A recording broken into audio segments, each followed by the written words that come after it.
Welcome to the Mind Sensei podcast. I'm your host, Peter Taz, and I'll be taking you on a journey to the world of martial arts and introduce listeners to some of the most inspiring and knowledgeable practitioners from around the world. Whether you're a seasoned martial artist or a curious beginner, or just enjoy hearing a great story, the Mind Sensei podcast Down Under has something for everyone. So tune in, sit back, and let us take you on a journey through the world in martial arts.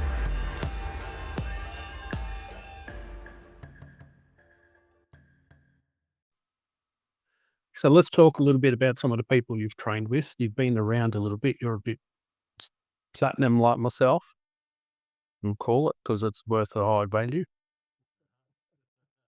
Let's talk about some of the, memorable people that you've trained with and experiences you've had. Trained a lot with a lot of really good Kenpo people over the journey, and I really valued their insights. Huck Planus was one. You were talking about Marty Z stabbing you. Planus embarrassed me in front of a room full of people. He said, "You know this technique?" And I said, "Yep." And he threw the knife, and just as I'd started to do the technique and I turned, he plucked the knife out of my grasp and just shivved me in the back a few times. So that was piercing lance, arms up. That's it. So he just pulled it out and just pierced me with it, piercing lance in my kidney about 12 times. But we hung with Huck and we philosophized. We went out to dinner, had a really good time. That was the time I was telling, I think it's a great story. We were at the Hard Rock Cafe and one of the waiters walking up a ramp just here spilt, and it was carrying an entire tray of dirty dishes and dropped it over the railing onto my head. And we had Tony and Lizzie Billman, and there was Huck and another one of Huck's black belts. And the Billmans and stood up like, "What's happening?" And they were funny as they were like, but anyway, literally I had like spaghetti and fish bones and all that because the waiter had stumbled and just dumped it all over the side and it all came down on me. And the whole Hard Rock Cafe went silent. The music stopped and people were frozen with their food up to their mouths. A collective gasp was heard around the place. And then they all came running to make sure that I was all right. And they took me to the bathroom and cleaned me down, and they took me into the Hard Rock Cafe shop, and they were giving me shirts and polo shirts and all of that. I hope you like suit, mine ensued. That's exactly what they were worried about. And I ended up having to say to them, "It's okay, I'm not going to sue you." And they were like, "Oh, thank you, sir, thank you." Didn't like to say, "Hey, I'm an Australian," but Anyway, after my lawyer contacts you. yeah, that's right. Half its place. No, I remember when I was waiting tables in Colorado, I tripped and spilt milk all over this businessman, all over his ledger, and it happens. Like I was okay, but I came home with a couple of Hard Rock Cafe T-shirts, so I was pretty pleased. But anyway, going out to dinner and hanging with Huck Planus was great. I was lucky enough to with Steve LaBounty, do a bit of his stuff, and he choked me out in ways that I thought, oh my God, this guy, he was just a beast. I really enjoyed him, a gentleman, a true gentleman, but just a beast. Really enjoyed training with him. Tommy Sharvey's one of the most lovely gentlemen you'll ever meet, but absolutely almost miraculous in his movement. Almost miraculous. He could shift his body and angles, and he could move on his feet. And his understanding of precision, timing, angling, direction, distance, so he could throw a punch and he would just shift and it would just miss him and then he'd be all over you. And just incredible. And so working and talking to him was awesome. And he invited me over and I ran seminars at his school. And then, just loved hanging with Tommy, and he's just such a gentleman. There are many, many, many that I've enjoyed. I enjoyed big Irish Big Eddie Downey, and he did what was the technique we were doing? Whirling hammers. Might have been. And you thought he said thundering hammers? Oh no! So wow, bastard. No, Let's hear that story. thundering hammers. So we did a technique line, and it's calamity. It's a room full of people and noise, and when he went to the head of the line and he turned and he said, "Pondering hammers," Because he's Irish, he didn't say thundering, he said thundering. And I heard hammers, so something with a T in hammers. And I thought I was going to do twirling hammers. So I set up for twirling hammers and I throw this punch expecting twirling and it was thundering. And and I wasn't prepared for the gut shot. And he nailed me with the gut shot and lifted me off my feet. And I went down. And then the next thing I know, he's just pounding me on the kidneys. And then he goes, on that back fist and just whacked me right in the temple. And I'm seeing stars. I go and I turn around and the next in line is this girl and she's 5 foot tall. And we got to do pondering hammers. So she throws the attack and I'm like, having to be really little with her because I thought I don't want to smash this poor girl. And then I'm running down towards the end of the line. I'm still seeing stars. When he hits me with an open palm, he just cops me in the solar plexus and drops me right at his feet. And he goes, I said pondering hammers like that. Oh my God. Thanks, Eddie Downey. A big man, but great man. And he was good to deal with. And we had him out in Australia running seminars as well. And just a magnificent fella, good Kenpo, brutal Kenpo. And I learned a lot from just standing and chatting with him, just one-on-one in Speakman Studios, actually, and just having him run through a few things. He dislodged my jaw, the big bugger. I was trying to think what it was. I think it was shielding hammer. And so as he parried and shot that through, he cracked my jaw and actually caught my jaw and it swelled. And so I wasn't able to open my jaw or clench my jaw for about a week. And then when I came home to Australia, it was, I reckon, a good 3 months before I stopped feeling pain from my jaw through my temple up into my head. And that was just from that one Eddie Downey shot that just clacked me. Jeez, it hurt. But anyway, big bloke, but his Kenpo was magnificent. Loved him. Loved working with him. Benny the Jet was probably and I worked with Bob White, the great Bob White, R.I.P., just a magnificent man. Mr. Fry, great man. There's just a lot of guys. Tabai, just some wonderful people over the journey. But Benny the Jet continues to amaze me into his 70s. The way he moves, he can still move, and I would not get into a ring with that guy because he would be all over me like a rash. He just still trains really hard, trains really well, and his fight skills are beyond. So I've been pretty blessed. Let's talk a little bit about your lineage. So you started Zendukai with Dean Watts.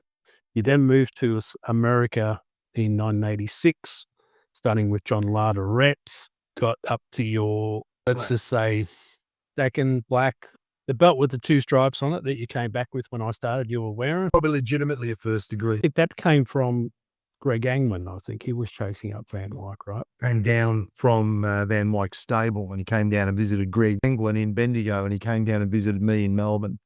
And that sort of kick-started that journey. Greg Angwin tested to black belt in front of Van Wyck. So with me there.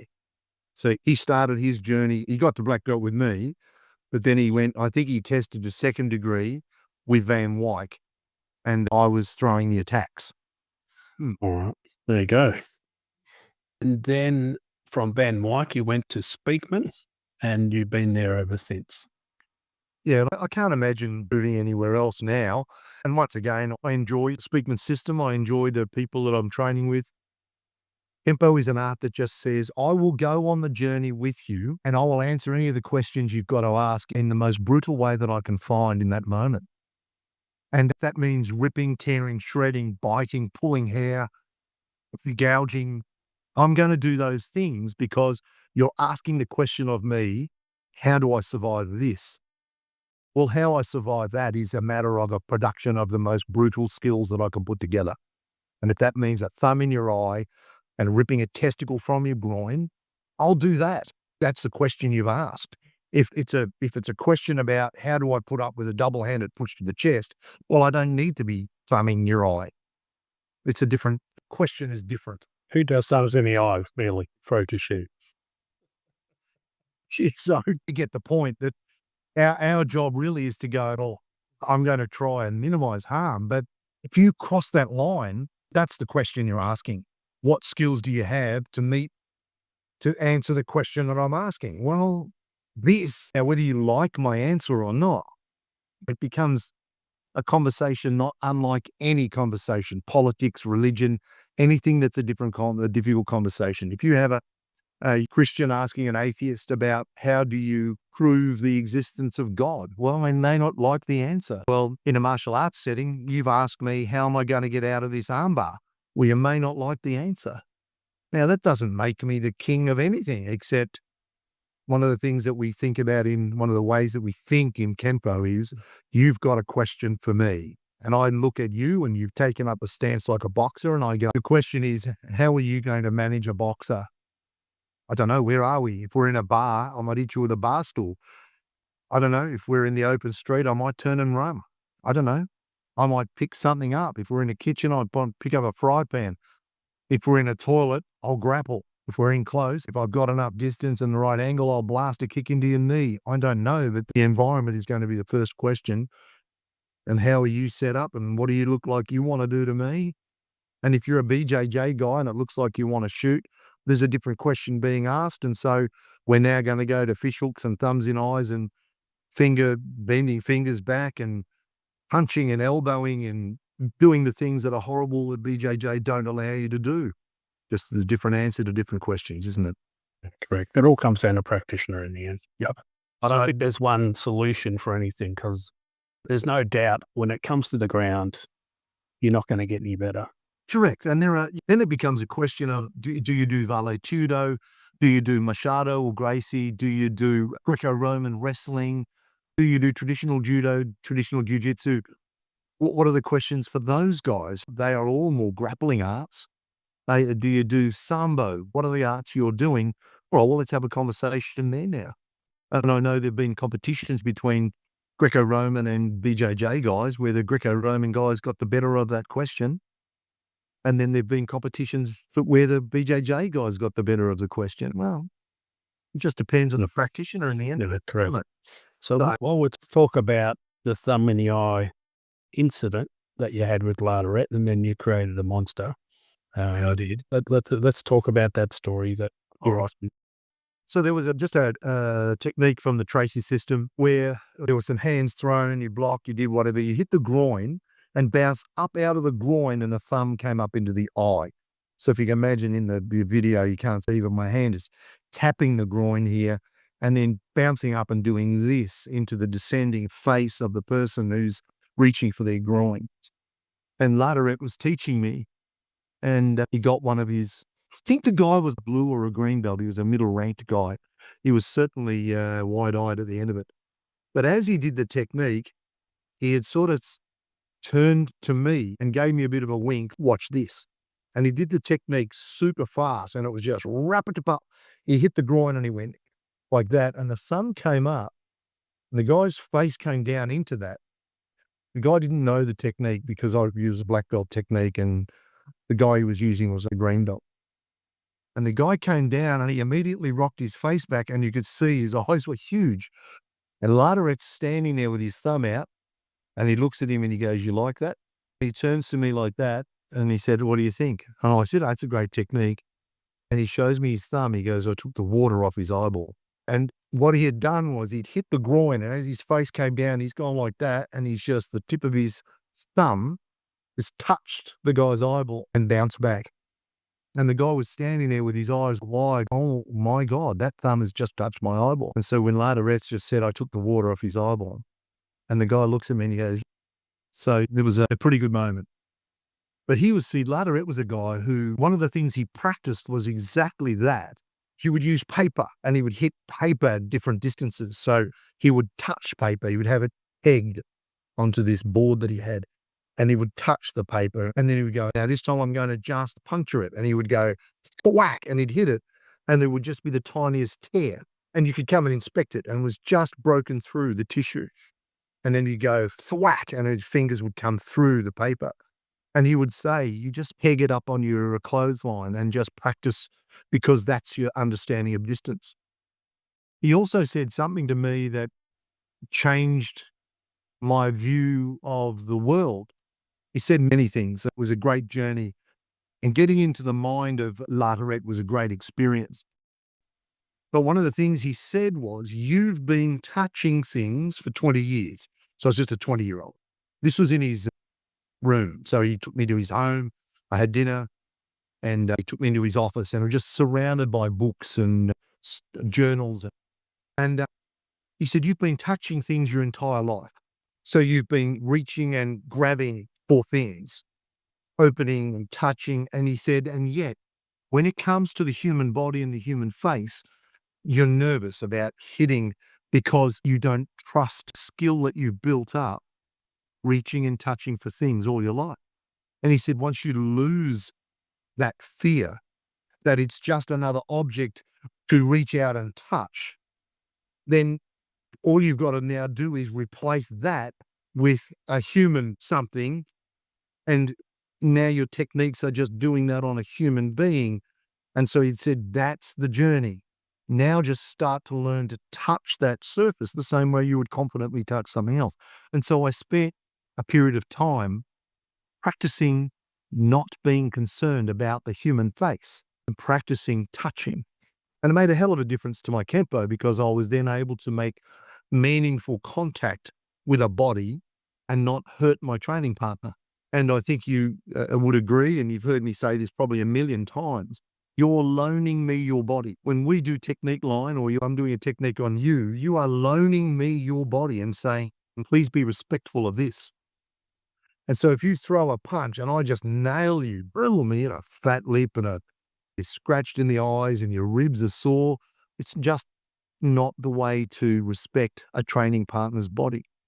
Whereas if you can develop that skill to just touch the fabric, touch the skin, or for black belts who hardness needs to be developed. You learn to develop a depth of penetration to an inch or so that they do feel you coming. But it's not out of disrespect. It's out of developing your body to withstand that kind of pain. So that if you get hit, and you would remember Joey, we used to train with us, and she went to a pub one night and a girl punched her. And the first thing, I guess Joey bumped into her, and this girl punched Joey in the mouth. And the first thing that occurred to Joey was, I get harder than that at Kenpo. And so she said she just wailed on the girl then, and because it was no fear. It was like, this is like training, but I get hit harder at Kenpo. That's a good thing to develop. By the same token, you've got to have enough not to poke someone's eye. So I think it really made a difference to my own training to understand that accuracy and understanding of distance and confidence really matters. All right. We did create a monster with that. You did tell me off for stop thumbing people in the eye. I know, you were thumbing left, right, and center. Every extension, every technique, thumb in the eye. I'm telling you, because it was funny because you each developed your own little habit. I know Mick was like, he used to be a truck driver. He used to drive along, and while he was driving, he used to bang his hands on the steering wheel. And so his hands for this action became terribly hard. And so at the end of all these techniques, he would go, pow, and he'd hit people in the collarbones, even if it was in a technique or not. And at the end of all your techniques, you'd turn away, you'd flip their groin, and when they'd bend over, you'd thumb them in the eye. And it's just habits that people formed because they became delighted with their own stability. It's true. I keep telling them the story. I tell them the Lartaret story, and I told them how you created a monster, and I kept sticking everyone in the eye, and then you told me off. But I did eventually get to the level where I could take water off someone's eye. And I did do it. Like I was telling the story, they were saying, I think they call bullshit. And I ripped up a technique and I went, feel the top of my thumb. And it was wet. What from my sweat? And I went, there you go. I can stop thumbing people in the eye now. Should reach that goal. It just showed up. I do. There's people walking around with patches on. Anyway. But it does, doesn't it? That when you just practice something over and over and over and over and over, you get incredibly good at it. So that you developed a dexterity that allowed you to go beyond most people's conception of accuracy on the human body. It's really important. In martial arts, it's incredibly important. Well, I think that, like we said, you create a bit of a monster, but then it made my understanding different. And we talk about the 2-for-1s in Kenpo. Now every time I keep saying to my guys, every time you do a heel palm, there's fingers in the eye just sitting there. Nothing stops a fight quicker than tapping someone's eyeball, right? Definitely right, 100%. And there's some great positions where those 2-for-1s happen, where the palm into somebody's jaw, the thumb is in their eye at that moment, because that's the distance from that jawline to an eye. And so you find those 2-for-1 deals right throughout the system. When you can exploit them, you do tend to be able to end a fight fairly quickly. People can't see, fight's over. Can't use their collarbone, can't use their arm because their collarbone's broken, fight's over. Unconscious, fight's over. For them anyway. Well, obviously one of the things we've got to make sure we do is because I've always said 95% of what Kenpo's about is the first thing that happens. And if you see that coming and you can parry, you can block, you can get rid of it somehow, now we're okay. Now we're good to go. But if you don't, then you're the one who's unconscious. I remember Van Drag saying that entry's 90%. If you miss the entry, you get no more dessert. That's right. Yeah. You've gone for your handful of cake and you've missed it. Well, there's no icing now. Let's talk a little bit about other aspects of your life that do not involve martial arts. So I know you're pretty prolific in the law enforcement, and you did, when you started school in Bendigo, you did leave the school to one of your black belts because you were going off to become a police officer. That's right. So I left the school to Greg so that I could go off and join Victoria Police, and I did just under 15 years of service with Victoria Police. And I have really very little to brag about in my policing career. It was, I'm going to say, sedate police career. I saw some horrible things. You can't be a police officer and not see horrible things. And so I was involved in some pretty nasty things. That's true. I'm blessed for two main reasons. Number one, I have never had a flashback or a nightmare about my police career at all, ever. So, and that the reason for that, I think, is that I never, ever attended anything to do with children. I didn't have to go to a cop death, a SIDS death. I didn't have to go to a vehicle collision involving young children or young people or babies. And so, because I think I had a young family at that time, and I don't think I would have done very well, but I managed to avoid that out of pure luck. The best thing that I ever did in training in the police force was I became a weapons and tactics instructor, and I was pretty good at it. So I'm a good teacher. I articulate fairly well, particularly certain concepts and ways of being. And I think Kenpo really helped me to learn to do that and take that ability to describe something using analogies and examples and metaphors and big picture discussions, and then get into the detail and the logic behind it, bring that into the policing arena. And so I've had a lot of people compliment me on my training. So whilst I was a pretty good copper and left with my medals, I was probably a better trainer of police in weapons and tactics. And what that allowed me to do when I resigned from the police force was to create a company built around teaching public-private organisations, other government, non-law enforcement organisations, personal safety stuff. So conflict management, critical incident management, self-defence skills, a risk assessment and an environmental awareness and situational awareness and those sorts of things. And so I started a business and it went tremendously well. And I got to work with some of the largest organisations in Australia and certainly in Victoria. And I'm very grateful for my time with those companies. So we're talking Ambulance Victoria and V-Line and Education Department and Department of Planning and Department of Justice and many organisations, the rail networks and the tramway networks, Yarra trams. And so a lot of schools, a lot of people, teaching them how to manage conflict and manage aggression and be safe at work. And that's my focus, is being safe. And so that's my specialty, understanding incident management and being able to teach people incident management. And I'm lucky even to this day that I get to work in a multi-agency capacity.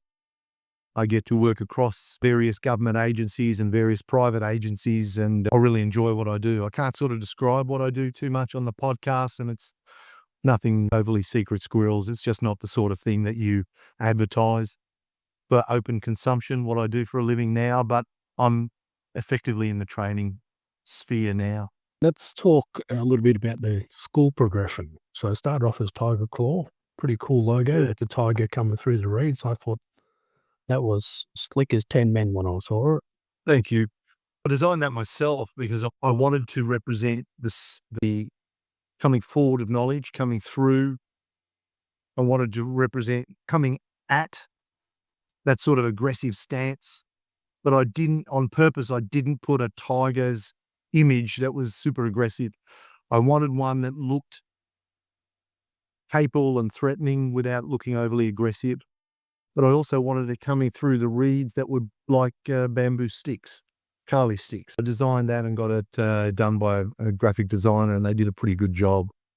And so, look, I liked the early days. They were raw. We were raw as a business, raw as a school, raw as a Kenpoist, but really good people. And I loved our time together and the time when we would go around to cons and just talk Kenpo until the wee hours of the morning. And they were good people and good Kenpo, good times. So then when we went on to, I still sort of stayed as Tiger Claw, even though I went to Van White's and I became part of his organization. And that was Oz Kenpo. So we had an Oz Kenpo logo on the gi. And then when we joined with Speakman, I immediately went back and took off the Oz Kenpo patch and put on the Speakman patch. And then he updated his patches, and so we ended up updating those as well. And so now I wear a full Speakman patch, and we've got a bear paw that is for black belts and above, and then the Speakman crest. And then there's the universal symbol, and we do all that stuff. I think it's a pretty good uniform. It's a good looking uniform. Yep. We like the look of the patches, probably. And anyway, we're wearing more of almost like a BJJ gi. It's that single weave gi now, because when you go to ground, some of the traditional gis would just tear. Shoulders would tear or the patches would tear off the gi. So we've had to go to a more single weave, but they're still a good looking gi. So from Tiger Claw, we went to Oz Kenpo, and now we're Kenpo 5.0 Melbourne. And it's really just a reflection of the same journey, going through different instructors. I never called myself Tracy Kenpo, even though that's what I brought back from the United States. And the reason was I didn't desire being under the Tracy banner. And I was happy to be under the La Tourette banner and under the Parker banner, but I didn't want to be under the Tracy banner. Then there was a strange dichotomy, because even though I think La Tourette was known as a Tracy school, but they used to tease the Tracy competition down the street. There was another school, it was a Tracy Kenpo, and our black belts used to go and train with them, and they'd come back and say how they beat them up. So they used to basically trash talk every Tracy Kenpo school around, and yet they were teaching Tracy material. So it was weird. But anyway, you look back at that as a very strange 1980s sort of sense of where I was in the world at the time. Things had evolved and moved forward. Definitely evolution it was. Yeah, feel that very keenly. An evolution in mindset is a wisdom to be gained just in living life. And I think that translates then to everything that you do. And I think I was a more wise police officer at the end of my 15 years than I was at the beginning. I was a more wise trainer at the end of my police force. I'm a more wise martial artist now than I was at the start. And a more wise person. You tend to know what is and what isn't, and be able to make that distinction a lot more clearly. And I think wisdom, a bit of humility. I've never been one. There are a lot of people in the martial arts scene would not know who the hell I am. And that's cool by me. I'm perfectly fine with that. I've never wanted to be front and center. I wanted to have a small group of people, and I would give them my all, give them my everything. And I'm perfectly fine being that to this day. I don't need to have notoriety or fame or any of that stuff. You're going to get firm points of view on Kenpo from me. You're going to get, after 44 years of being in the martial arts, I do have fairly definitive views of any motion and any technique and on any given day and the values of anything. You'll hear that. But if you disagree, I'm not going to get into huge battle with you. That's okay. It's your right to disagree. rock on. But one of the things I'm not going to put in my life is drama. And as I get older and I remain fairly quiet in the industry, I'm very pleased to have not got into any drama in my careers. I don't want to be part of that. I want to live a nice, quiet life. And I value integrity. I value honor and personal dignity. Let's talk a little bit about you're currently residing, have always resided in Victoria, in Australia. So the southern state for our listeners that not aware, Melbourne area. Started off in the country, coming to the big city, to the big Smoke. and anyway, so you're still residing in the big smoke? We moved out to the edges because I like to be away from the hustle and the bustle. So we're right on the outskirts, the northern suburbs, and it's almost, we would not even consider ourselves metropolitan here. All right, let's talk about, you've studied other arts before. You've done Kenpo, but you've done some BJJ. So did BJJ for a while, and I kept moving house, so I kept changing BJJ schools, but did a few years, and the problem for me was a bunch of things. Being very busy at work and then running your own Kenpo school didn't enable me to train as much as I wanted to. That was the first. The second thing was I kept finding myself in schools where I was by far and away the oldest person. And so you're surrounded by these very young and vigorous people who are looking to become world champions. And when I got my first exposure to BJJ, I would have been in my 20s.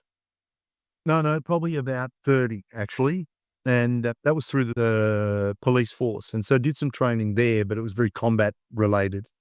Then I started doing some just after the police force, and my school, I had a BJJ guy come along and was teaching out my school, and I was his student for a while. And then I joined his club, and I moved house, and we were near an MMA studio, and I thought, well, let's go and learn that.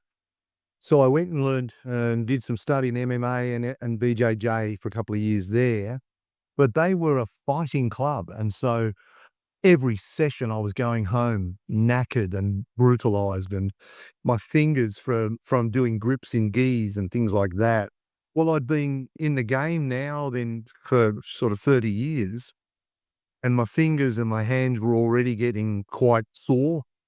And I've got terrible shoulders that I've had for 30 years or more, and they've got major structural damage across both of them. So I would go home and not be able to move my arms, and then my hands, I was not able to. And you talked about hobbies. One of the things I do is I play the piano, and I really like it. It's always been like a meditation for me, and I write my own songs and things like that. And I felt for years I wasn't able to play properly because my hands were so sore, and it was a real loss. And I'd come home and I'd sit at the piano and I was like, oh, this hurts. And so I started to wind down on my BJJ and then just allow that knowledge of things that I'd gained over the years to help my Kenpo. And so that's really what I was doing, was using my knowledge of BJJ that I'd gained just to work through Kenpo with it. But Did you do any rank with them? no, I was just working trained? towards blue, but I didn't get my blue belt. And again, I worked towards blue at 4 different schools. So it was not anything that I really was doing for rank. With the prevalence of ground fighting, obviously being in 5.0, they incorporate some, but do you incorporate any other ground fighting stuff into what you teach? So no, it again through limited knowledge, but I will say, do I incorporate? Yes.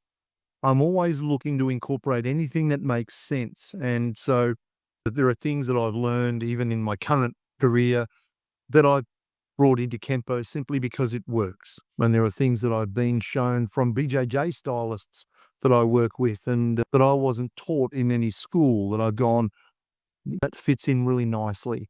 And so they're just a lot of body positioning when you're on the ground, a lot of putting yourself in a position that's advantageous and that allows you to deploy your Kenpo skills as well.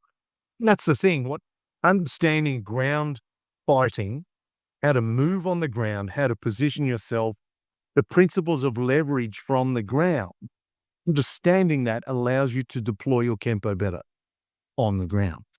And that's all. It was really for me not wanting to become a BJJ stylist. I certainly was offered to go into tournaments and said no. And I attended a few tournaments and I watched guys that I would be competing with, and I thought, well, I'd beat you. But again, getting rank and getting trophies in tournaments was not my goal. So it's a moderate Kenpo, it's a moderate BJJ knowledge and a moderate BJJ career. I'm glad for the knowledge I gained, but it's too damaging to my shoulders and my fingers to go back and do any training. And because all of this, like I said, all of the schools are full of these young, virile young people who wanted to tie me in a pretzel. And in BJJ, to learn, you've got to be tied into a pretzel. You've got to learn to put yourself in positions that are awkward and dangerous and then go, tap, that was a dumb thing. Let's start again. Bump this, let's go, roll. Oh, tap, you got me, good job. Well, every time I go tap, it's because they're bending my arm somewhere it doesn't want to bend. And so every time I'd go home, and there were times, honestly, I could barely grip the steering wheel because I put my arms up and they'd be going, oh, my arms, my shoulders are so sore. And I'd have to turn, even with power steering, you'd turn in corners and it was just too much. So it just became too damaging. If I could find an old fart school for BJJ, I'd probably go back because I love the art. It complements what we do really nicely. I do value cross-training in different arts. I just don't want to get broken in doing it. And right now, there are nights when I wake up and I can barely sleep because my shoulders are so sore. So I've just got to be careful. Yep, definitely. I think I've got a friend, he's been doing BJJ as long as I've been doing Kenpo, and he's pretty good. And he's got fingers, wrist, elbow, shoulder. You could put cheese on his ears. The whole shooting match, he's got the chiseled jaw, and you can't do this, can't do that, that's all. But I'm like, I had my nose broken. I did my knee in a tournament. That was interesting. Remember your nose being broken? Con, wasn't it? Been your elbow? Landed in my body and no respect whatsoever. So that was awful, that one, because I wasn't actually there to see it happen, but I heard and then I turned and your nose wasn't pointing the right way. No, it was brutal. It was good now, though. It was funny. I went to hospital that night and had to ring the missus, and she couldn't help but piss herself laughing because there I am walking down street in the city where the hospital was, and I've got this freaking ice pack like this walking down, and she thought it was hilarious. We're 6 weeks to the wedding, right? That's right. How do you feel? Yeah. Doesn't worry me. I look like I've got a fighter's face, but you're going to be happy with those wedding photos. Yeah. Mate, that was ugly. I remember thinking, oh my God, what's just happened? It was probably one of the worst injuries we've had in my schools. Some broken ribs. Shane got broken ribs, and we've had people hurt their back and things like that. But facially, we had some cut lips and fat lips and black eyes, but yours was brutally bad. I did do my knee at the tournament in Bendigo, remember? Oh, that's right. I was upset because I had to get to take a third then. I was going to take first. Right, and that's the priority, isn't it? One of the things I loved was in the tournament we ran down at Valdi's place, and you were up against Shane, and Shane did his thing and messed up a couple of times, but of course he let us judges know, and I think he started again one time, and of course they scored him down because we all recognised he'd stuffed up. You got out there, you got halfway through short form 3, started making something up, but you did it with such conviction, and you never let on that it wasn't what you were supposed to do. But I scored you above Shane, and so did everyone else. They gave you good marks because you just made it up on the spot, but you didn't show that you had done that. You just kept stowing and ended up winning. I still remember that. You were looking at me going, what, mouthing, what the F is this Vicky doing? But the funny thing was, I still scored you more than Shane. He's upset about that. I keep saying to my students, I've got a second place trophy because I didn't shake my head. It's funny. The funny thing was, they scored you way above Shane. Because it looked nice. And it was all your conviction. That's what it was. It just goes to show when they don't know what they're looking at, they score you high, mate. So exactly right. And you were just doing your Hari Chu. Remember we used to do that under Van Wyk, Hari Chu. And that's what you were doing. And definitely. It worked like a gem. We definitely had some good times together. Sure. They were great years, and all those good things come to an end. But I imagine you've had the same thing with some of your students where you just made lasting friendships. You've got good people. I've met a bunch of your people and they're just salt of the earth, great people. And that's when you've got the right attitude to a school and you've got the right instruction, and it'll bring in the right people. we very rarely had any dickheads come into my school. They wouldn't last anyway. They'd come in, train once or twice and leave because they realized this wasn't a school full of dickheads. This was a school full of really decent, honest people just wanting to learn Kenpo. And so dickheads didn't stay. And I'm grateful for that. I do remember a time we went up to Sydney. We drove up in my car, I think, when I had the Magna, I remember that. And then we went to the presentation and we forgot the gift that we were giving Van Wyck. So 5 of us, I think I was a brown belt at that stage. I wasn't even black. I got a car full of black belts and we're driving through Sydney and like I'm on the job. You know, no license on me because we left it at the venue. No nothing. Driving through the streets of Sydney like a madman. Hilarious. Oh, so funny. Those trips up to Van Wyck, they were excellent trips. I remember going once with you where we'd been doing a Victoria Police, we'd been doing a bikie club thing, raids on bike gangs. And we'd done one in Ballarat and we'd kicked indoors and done all that stuff. But we were up, I had to get up at midnight and drive to Ballarat for a 3 a.m. door knock. That's where we started. So we had to be there at 2 a.m., full briefing. Then we had to go to our rally point and then staging area and then go in and do the door knock. And then I came home and we were going to Sydney the next day. And you drove the entire way there and the entire way home because I was absolutely shattered. And I tell this story even to my family. I woke up, like we left Sydney coming home and you said, I'll drive. And I was like, no worries. I woke up 4 hours later. I was going, oh shit, Pete, sorry. You've gone, no worries. I had a bag full of lollies. I'm good to go. You'd had you'd stopped at a shop and you got milkshakes and lollies and you'd just been pounding them. And I've gone, oh, good on you. And I went back to sleep and I woke up at the outskirts of Melbourne, like Calcalo. And I was like, oh, sorry, Pete. Jesus, mate. And you've gone, don't worry about it. And you drove the entire way. Some help. We did that road trip with my son on my birthday about a few weeks ago. So you've been teaching since you had your school, 1986, when you got your black belt. So when you did start teaching, I know when I joined, we were doing Tracy Larderette. It was 40 techniques for yellow and orange. And then I think when I hit orange, it changed to, we shifted to a shorter version. Added a red belt in there just because people found 40 techniques in orange belt just to be too daunting. And we lost a lot of students between yellow and orange. And so what we thought was, well, we can do yellow, red and orange. I don't know why we didn't do the yellow, orange and then red. That would have been more sensible, but we made red first. And we just divided orange because I think there were 12 techniques in yellow. No, 20 in yellow. And then there were 20 in both red and orange. So by the time you got your orange belt, you'd already learned 60 techniques. I enjoyed my red because you learned the 5 techniques with the nunchucks. That was pretty cool. That's right. And that's the other thing we wanted to do was start to bring in weapons a little earlier than they were. Look, Larderette had sticks in it, purple belt, and where you actually holding sticks. Whereas in the other Parker systems, you don't put sticks in your hand until you're in your black belt levels. So you take them off people, like you've got obviously evading and things like that. But we weren't holding sticks and learning how to manipulate sticks and all that until your black belt level. Well, the nice thing about the Larderette system, he brought them early. So we were doing nunchaku and stick very early. But the thing we decided with red as well, we were going to make that a street belt. So that once you got yellow, we wanted red belt to be this, you are going to be competent at the end of red belt to bang on the street. So you worked incredibly hard to get a red belt. And when you got a red belt, I used to take my red belts anywhere and go, these guys are good because I made you work. Funny, I don't know if you remember, we were in Sydney for a black belt grading and I had my red belt and I said to you, is my fly down? One staring at me.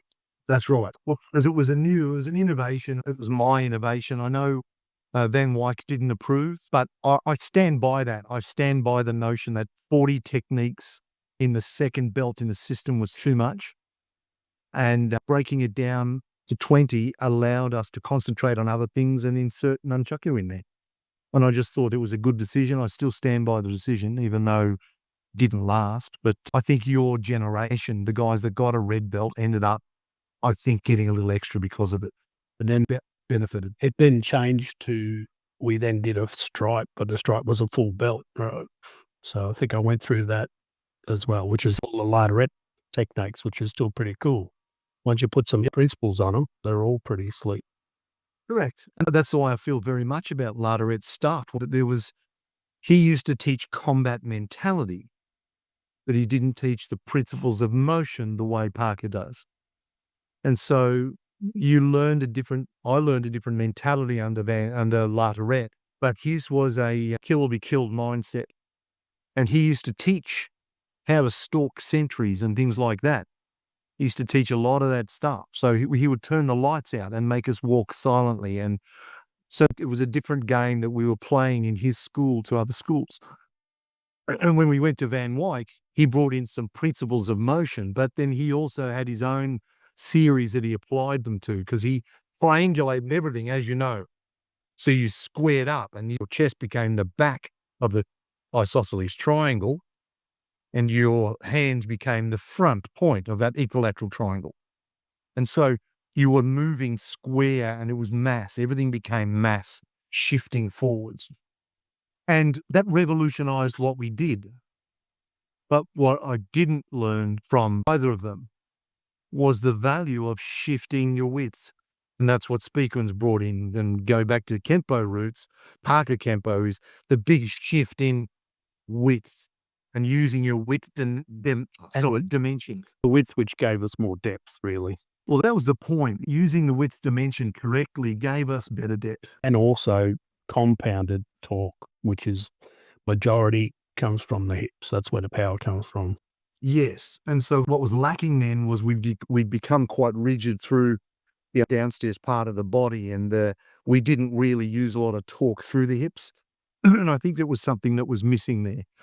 When Speakman came along and showed us a lot of that, suddenly this new world opened up.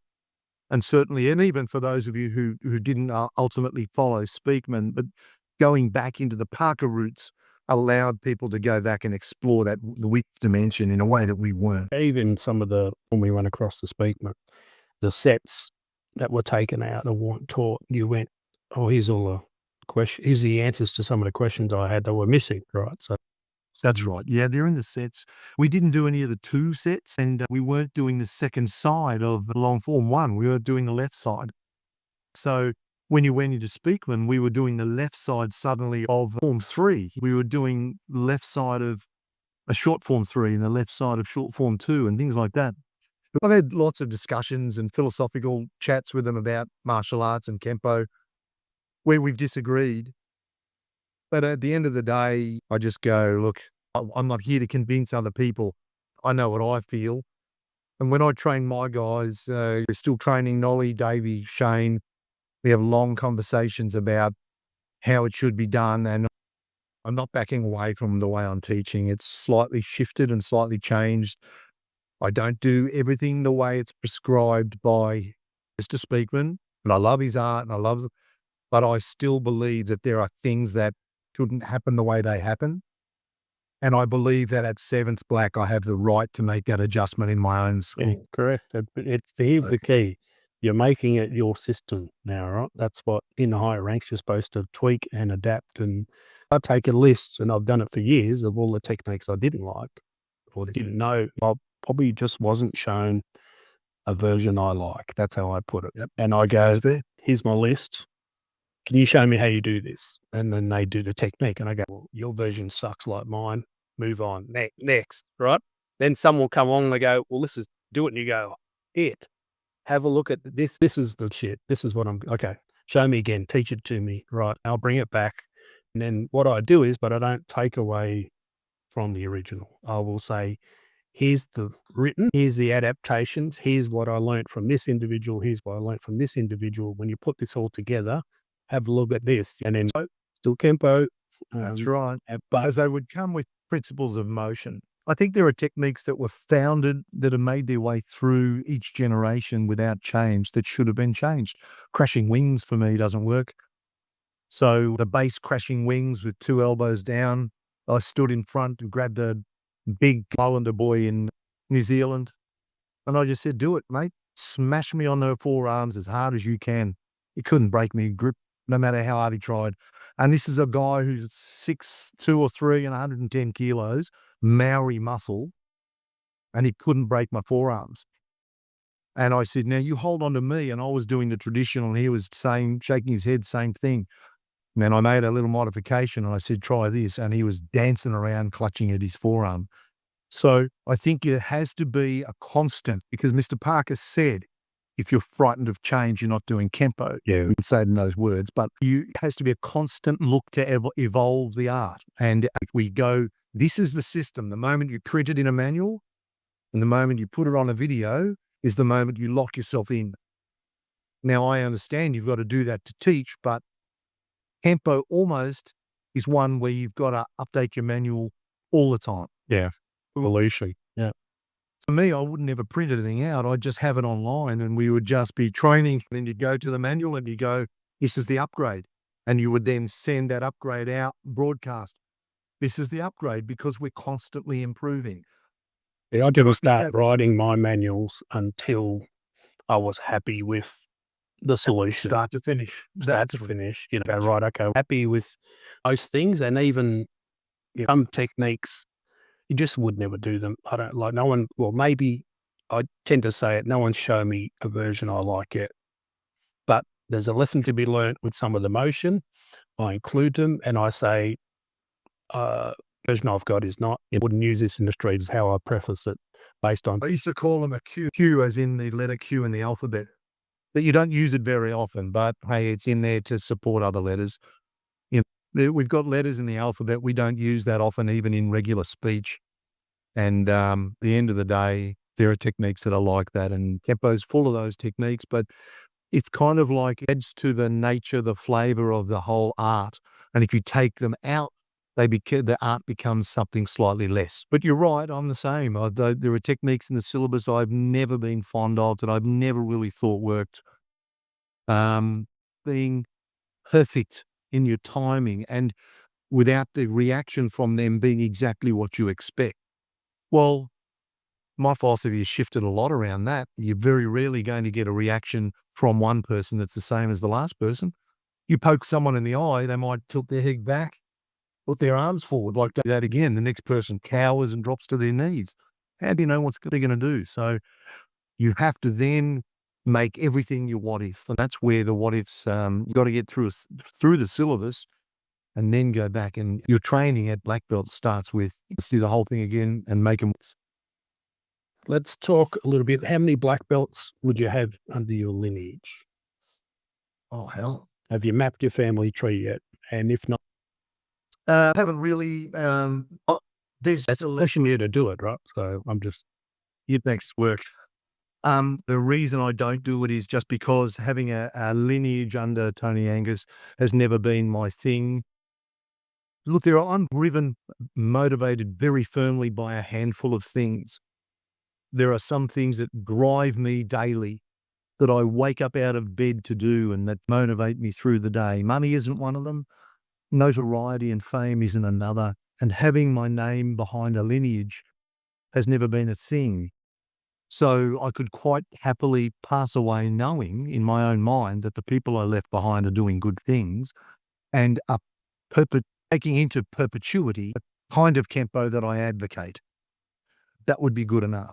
Writing it anywhere for somebody to digest has never been a motivation. It's pathetic when I speak those words, but I'm just not driven and motivated. And that's one of the things that has come with age is I've looked very firmly at what motivates me in the mornings, what gets me out of bed, what makes me grit my teeth and say yes or no, what makes me angry, what drives me to, and positive change in the world is one, but I've never been driven by money and I've never been driven by fame or glory, just not that guy. So I could do my lineage. It would take a little bit because obviously Greg Angwin had Lonnie Watts is doing wonderful things up in Bendigo. He's probably, and he is, producing wonderful black belts himself. So what I'm going to say to you is Big Wes, he had Kenpo here in Victoria when I brought it back from the States, but he wasn't teaching. And so everybody that starts Kenpo today in Victoria came through me. because I was the only school in Victoria. I was the only Kenpo school. And the decent schools, there'd been other Kenpo schools that have come along, but they haven't lasted. So even yourself and Billy and those schools, they're all because of me, through Greg Angwin, through Tony Billman, through you guys, first generation of me. So yeah, basically every black belt in Victoria, I think at some stage has had to come from my lineage. With Mr. Parker's passing, nominating a successor, you are not here no more. What would be, what do you envisage as a future for your lineage? What advice would you have to your guys if they were listening to this? The advice I would have is be bipartisans. Get away from lineage, get away from, and just get together. You talk the right way because you say, I just want to know. I just want a technique. I don't like this technique. What do you do? I like that better. Let's do that. People that pull apart because they're no longer part of a system. Well, what's that all about? You're part of a broader system, and everybody traces that system back to the one source, which was Ed Parker. And he traces his back further. You can go into the history of Parker lineage and whether he was legit or not, and how much he learned from Jimmy Woos and the Parados of the world and all those guys. Okay, we can have that conversation as well. But for me, that conversation is only handy if I really want to know the controversies. And I'm not interested in ways that Mr. Parker wasn't legit. If you want to do that, rock on. That's not my world. I want to look. And Speakman has a great saying that he didn't make up, but he uses it. Your windscreen is this big for looking forwards, and your rear view mirror is this big for looking back. So I don't want to look back and find out what went on with Mr. Parker. He created a system. I want to look forward. How do we now make this system amazing traveling forward? So that's what I'm about. And the best way to do it is make sure we keep good relations with everybody. So I like to think, look, I had recent conversations with people that came through me and they weren't very polite. And that's disappointing. And I'm like, oh, well, I don't need to devote energy to them. I'm not going to be angry at them because that's energy. I don't need to trash them because that's energy. I just need to acknowledge that not everybody's on the same journey, and some people want to be a little bit lower brow about it.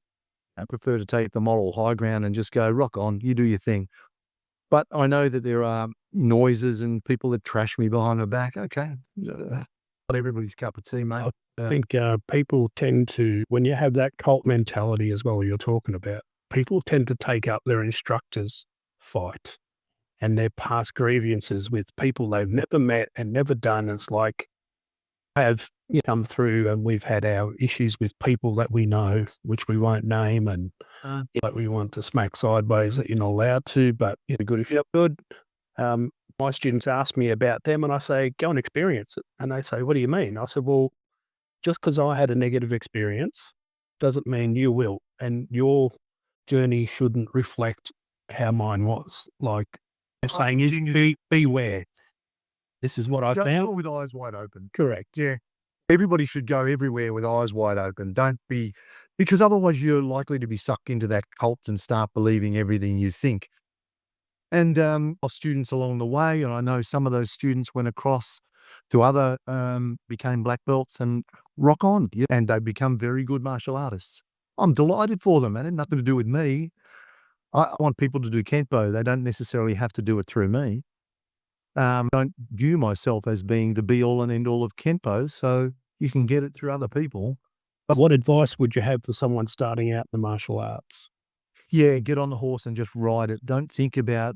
I had this conversation with a young fella at a birthday party the other day, and I just said, don't think about belts, don't think about winning or losing, and don't think about what you want to be. Just enjoy the ride, enjoy what you're doing, immerse yourself in it, and just play with it and make it fun, have a good time, love the people you're training with, and eventually you'll just end up there. But that mindset will give you a more humble mindset while you train and will last you better for longevity than thinking about black belts, thinking about tournaments, thinking about winning, thinking about being a world champion. Don't worry about that. Get in there and just enjoy it, love it, embrace it. And then you'll find yourself 40 years down the track and you haven't stepped off the horse yet. Yeah, definitely. So if you had to impart some wisdom, you have an inspirational quote for our listeners, what would that be? Ooh, yeah, inspirational quotes. I've never really been into inspirational quotes. Mine tend to be a bit more about the containing the ego and containing anger. You know, anger makes you stupid would be a great quote. Don't believe everything you think would be another one. This is one of the big things in my life. Don't believe everything you think. You're part of a system. That system is taught by somebody. Don't believe everything they think. You know, so there are things rattling around in your brain right now that you won't even know where they're from.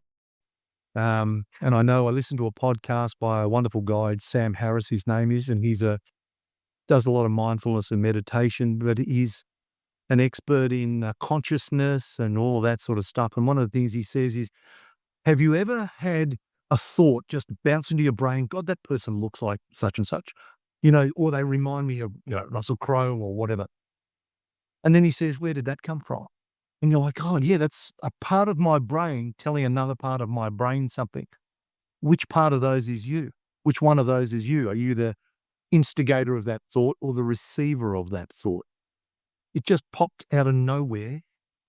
So why would you believe it to be true if it just popped out of nowhere? And so this is the nature of the brain, that our minds can feed us all sorts of information, some of which is true, some of which is utter nonsense and bollocks. Don't believe everything you think, and don't believe anything anyone else thinks without going and doing your own research. So that should keep people out of cults, hopefully. Yeah. Okay, I know you're an author, written a few books. You got Redemption Mine in 2017. And tell us a little bit about that. And also, are there any books that you recommend for our readers? Ooh. So let's go to the books I recommend. I've been listening to one on audio books called The Gift of Fear by a guy, Gavin de Becker. Gavin de Becker, it's awesome, yeah. Isn't it? There's another one that's called The Gift of Violence. Got that one too. That's good, yeah. Loved. So I'm into that sort of thinking because, look, you know, if you're into the martial arts and you're not doing any reality checks on the way the world works, then you're probably a little deluded. So, and I really like that mindset. And I work with a lot of tactical teams. I'm very lucky in my employment that I get to work with tactical teams. And part of their training and part of what I do with them involves a lot of getting their psyche right. And I'm not a psychologist. I'm not doing psychology, but I'm doing more warrior mentality. And so these sorts of books really help develop the right attitudes. But there are so many attitudes and so many books that I could recommend. My own journey, look, I've always wanted to write. And so my mother, who was an English teacher, she just said, sit at the computer and start typing. And she said, write about something that you know. And so I wrote a detective novel. And I really enjoyed it. I enjoyed the process. I loved developing the characters, and I was very pleased and honoured when it got published. And that was Redemption Mine. And I've since followed through and I wrote Adversary Mine in 2021. That was published. And I've got halfway through the third at the moment. It's a little slower coming than the second one, but it's Retribution Mine. So this is a character that I named after my son. My son's name is Thomas Callum, and so the hero of my books is Callum Thomas. So just reversed his name. Yeah. What it does is it allows me, the same as the piano, it allows me that creative outlet that I really need and enjoy. I think it's terribly healthy for the brain to have a creative outlet. And I'm desperate each day to make sure that my creativity gets a voice. And so it's just I like strings to my bow. I'm not satisfied to be a one-trick pony, to mix metaphors. So I like to be able to write and to be able to do music, and I like to be able to do martial arts, and I like to be able to be reasonably practical with my hands. I've just built some stuff for home and done some home renovating, and I like to have a good tactical brain, and I like to be a good teacher, and I like to keep my life rich in various different ways. Keep yourself active. That's the key. Got to build your... Everybody, if people are listening, Redemption Mine and Adversary Mine. Are they available, on Amazon? Yeah, they are. They're pricey. Don't go for the hard copy. I don't know why they price them so high. I promise you, ladies and gentlemen, that wasn't me. If I had my way, they'd be $20. I'll put some links in the show notes to the books so people I can reach appreciate out. it. Thank you. That's awesome. And now, just for people interested in people reaching out to talk to you about Kenpo or training or I'm happy to have conversations, but I don't have any time in my life to teach anymore. I've got the guys that I teach, my second degree black belts, they're working towards their third. I don't have any other students. I don't have a place to train at. I've wound down all of my involvement except for my own study and teaching them. And that's really by choice. It was because my life had become cluttered, had become very busy, and I couldn't do the things that I wanted to do, and I couldn't do them well. And that's a problem for me. If I can't do it well, I'd rather not start. COVID, unfortunately, knocked on the head the small school that I had. I get it, but I don't really have the energy now to go and form another school with new white belts and new yellow belts and go through the motion and rent premises and get belts and get uniforms and design structures. And I don't have that energy anymore. I like what I'm doing and I'm very content, mate. all right. Well, I think that wraps us up for now, mate. Mr. Angus. Thank you for being on. So pleasure, mate. It was great. Pleasure to have you on. Finally got you on. Welcome and thank you, Mr. Tony Angus, for being on the Mind Sensei podcast and sharing your story. Good on you. It was my pleasure, Pete. I appreciate it. Thanks, mate. I'm your host, Peter Taz, and you've tuned in to the Mind Sensei podcast from Down Under. We want to take a moment to thank all our listeners for tuning in to the Mind Sensei podcast. We appreciate your support and hope our show has been both informative and entertaining for you. If you haven't already done so, we would like to invite you to subscribe to our podcast so you never miss an episode. By subscribing, you'll be the first to know when we release new content and you'll have access to all of our past episodes. We also encourage you to visit our website at mindsensei.au where you can find additional resources related to martial arts. On our site you can read blog posts, videos and learn more about the guests we feature on our show. Finally, we'd like to thank our guests for sharing their knowledge and experience with us. Without their generosity, this podcast would not be possible.